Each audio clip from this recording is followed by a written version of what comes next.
Here we are, ladies and gentlemen, the fourth installment of this franchise, Bride of Chucky, aka Child's Play 4. Wikipedia has it right when they say that this film has a more humorous element, and it has self-referential parody. It refers to itself, it mocks itself. When did horror become funny? Anyway, I'm just gonna get straight to the point. The movie opens up with Tiffany, played by Jennifer Tilly. She is reconstructing, rebuilding the body of Chucky. She's stitching his body up. And then the next thing you know, she makes this voodoo star, places Chucky on the star, and she reads the chant. She says, Ade Dewey Dembella, give me the power I beg of you. Laveur Morcier de Boischaillot, ce soir inte ame pas de mort. Adele por de por se Dembella. Awake, awake, awake, awake, awake. But Chucky doesn't wake up. And she says, what a crock. He doesn't wake up. He just lays there and he's just staring at her. And then there's some guy named Damien Baylock. That's what he calls himself. But his name's actually Howard Fitzwater. He's like this geek, but he pretends to be all goth when in fact he isn't. He wants to have sex with her, it's obvious, but she doesn't have the same type of feelings toward him. She lures him into the trailer and she kills him. Actually, she doesn't do it, but Chucky comes back to life and he kills Damien Baylock, aka Howard Fitzwater. Next thing you know, she talks to Chucky and she's like, will you marry me? He's like, what are you, nuts? And he starts doing that laugh, you know. Then she gets all butthurt because he won't marry her. And then she's like, well, I like you this way. I like you when you're smaller. She locks him in a crib. Then he lies to her about, okay, I understand. I'll marry you. She doesn't believe him. She tells him, I'm not into short guys. Then she starts hitting on an 18-year-old. Let the Michael Myers fanatic get this straight.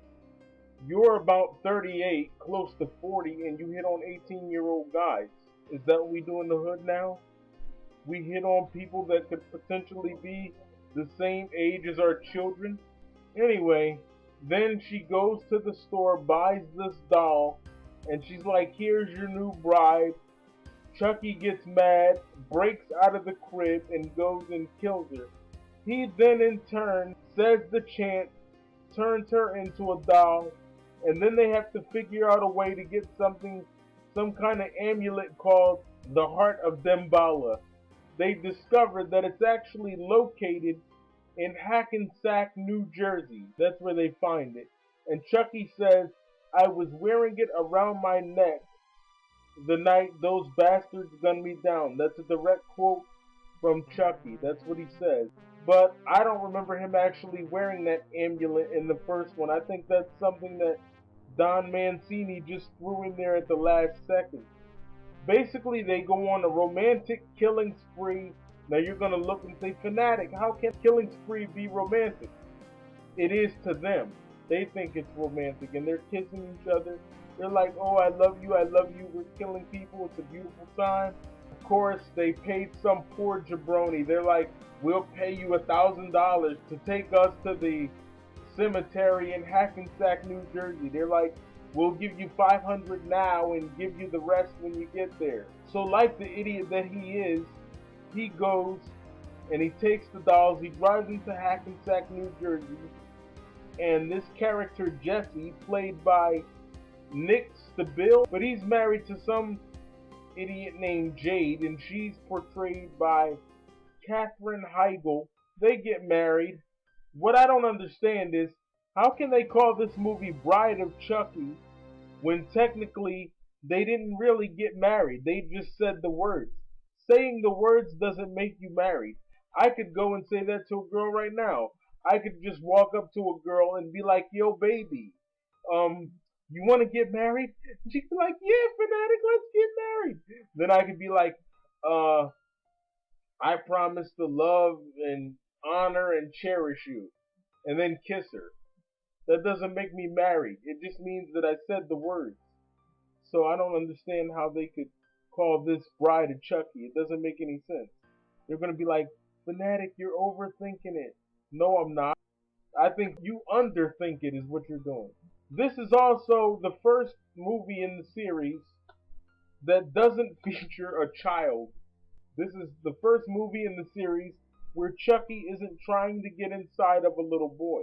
Okay, that sounds wrong every time I say it. Let's just strike that. Anyway, this is the first movie without a kid. The movie was released October 16th, 1998. I remember the movie coming out. I was very excited at the time. But then again, I was 12. So anyway, it was like, oh, this is going to be a good movie. Why would Chucky have a wife? He was better off by himself. And I hate to sound like a male chauvinist, but you know what? It's my opinion. You don't like it, hit the off button. Who would want this in their ears 24/7? Me, me, me, me, me, me, me. Me, me, me, me, me, me, me. I want to talk about my feelings. You don't talk to me enough. You don't do this enough. I want to bond with you. I want to talk about my feelings. Hey, I would have killed my wife if I was Chucky. Chucky killed his wife. Hey, I can't look. Hey, look. Don't get mad at me. Don't be sending me all kind of hey, why would you talk about killing your wife? That's horrible. Look, she was annoying. She was annoying. It was better when Chucky was by himself. It's better that way. Chucky's gonna be by himself in part 6. But anyway, they get to Hackensack, New Jersey.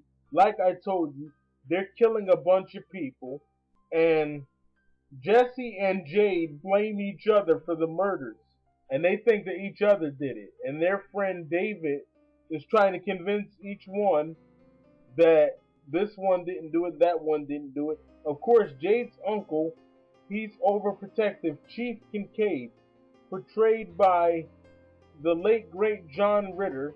Shout out to the Ritter family if you happen to be watching this. I think John did a good job. He was very funny in the movie. John Ritter's character, Chief Kincaid, is killed by Chucky by putting nails in his head and then later stabbed.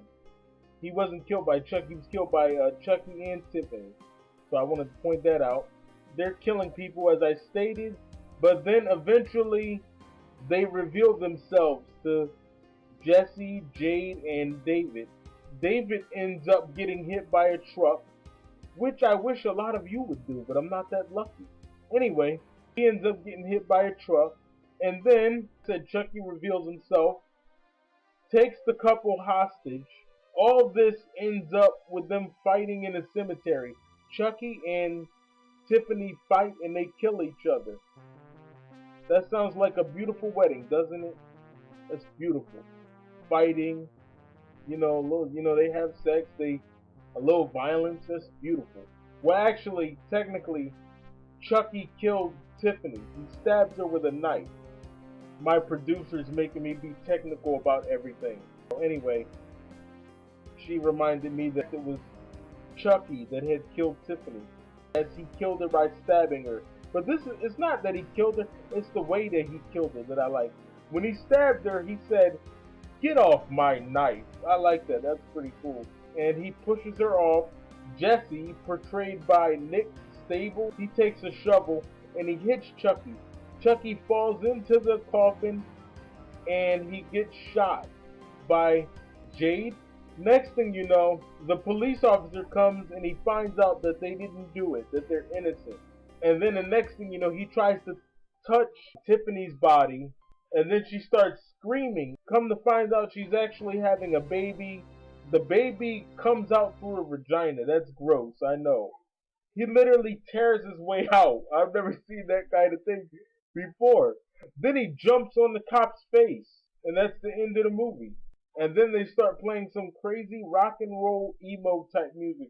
Like Boogie Woogie King from the mountaintop is what I am, whatever that means. I don't know. I don't speak emo. What is Boogie Woogie King? I don't know what that means.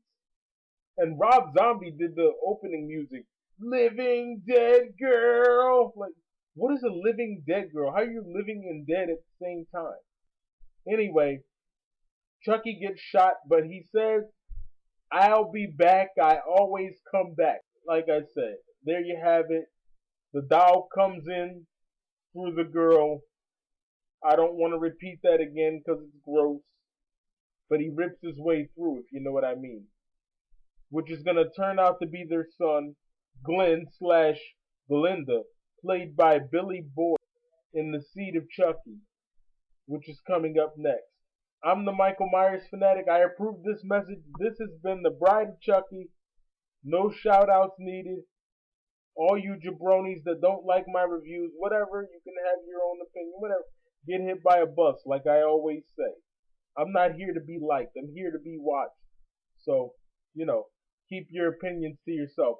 Ladies and gentlemen, Brad Dourif and Jennifer Tilly star in the 1998 horror movie Bride of Chucky, presented by Universal. And a shout out to Don Mancini and late great John Ritter. Shout out to the Ritter family. Thank you very much, ladies and gentlemen. The Bride of Chucky. Peace out.